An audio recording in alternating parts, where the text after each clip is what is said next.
Most of our solutions are trying to address the problem at the tertiary level. After people have left schools, they have left colleges, and they have formed their own mindsets with rigid mentalities, with fixed egos, with half-baked knowledge.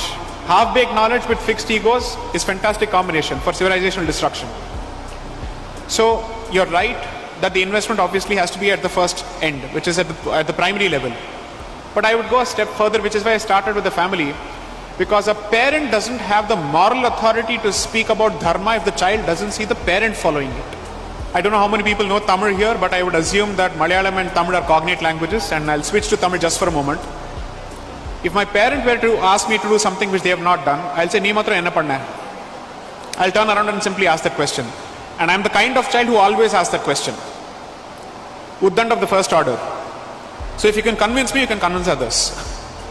So my point is, before we think of Hindu children, we need to have extended community services for Hindu parents and Hindu parenting. They don't know what is Nakshatram, they don't know what is Tithi, they know nothing at all. All they know is to eat when a green leaf is placed in front of them. Culture is reduced to Sadhya and nothing more. Onam is reduced to it. Festivals are reduced to it. They have no understanding whatsoever. So when their children face propaganda with respect to their festivals in schools, they have no defense mechanisms because they don't know. And when they go to their parents, they'll say, "You focus on education. Why are you so interested in culture?" So the first step is to address Hindu parenting. And the second step is perhaps slightly more controversial, but I am not new to controversy, so I'll say it. Stop sending your children to schools which don't encourage Sanatana Dharma.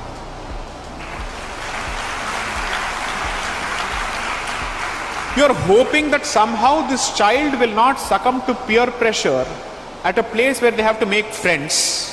They can't be seen as having different identities because individuality is not respected at that age. They are the subject of bullying and whatnot.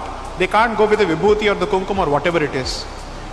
My exhortation to Hindu organizations across the board has been, please set up more schools and make sure that the quality of your schools and institutions don't fall. Because nobody should be able to point fingers at us.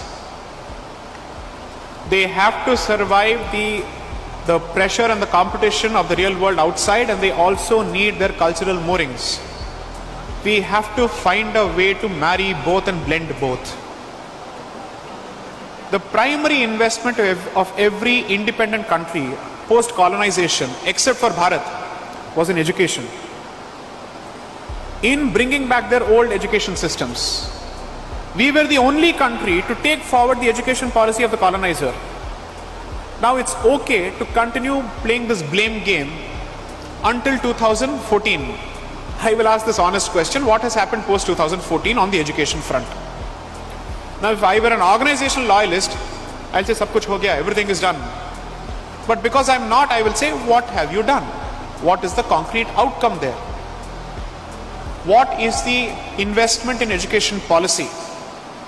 What is the investment in defending that education policy when people accuse you of saffronization? Do you have the confidence to say, yes, it is saffronization, so what? Do you have the confidence to say that, no, we will constantly move to a defensive position to say, no, it is not saffronization, it's Indianization. As long as you don't have the confidence to defend the saffron, you have no business pontificating about Hindutva to anybody. Okay?